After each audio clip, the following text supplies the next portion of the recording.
আসসালামু আলাইকুম রহমতুল্লাহ বারাকাতুহু। আমি একজন মোহাম্মদ শফিউল ইরশাদ। আমি এখন কাপ্তাইতে বেড়াতে আসলাম। অসাধারণ সুন্দর, মাশাআল্লাহ। আপনারা জানেন বাংলাদেশের 3 পার্বত্য জেলা খাগড়াছড়ি, রাঙ্গামাটি, বান্দরবান অসাধারণ সুন্দর বাংলাদেশের সম্পদ। ভারত এই 3 পার্বত্য জেলাকে কেড়ে নেওয়ার জন্য প্রতিনিয়ত শত্রুতায় লিপ্ত রয়েছে।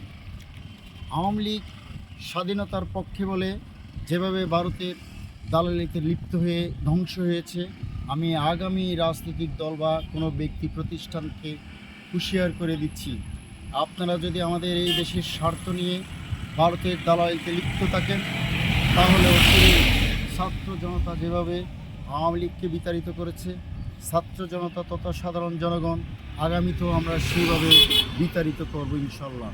দেশকে ভালোবাসি, দেশের মাটি ও মানুষের সম্পদ রক্ষায় নিজের জীবন উৎসর্গ করবো ইনশাল্লাহ। আসসালামু আলাইকুম রহমতুল্লাহি ওয়া বারাকাতুহু।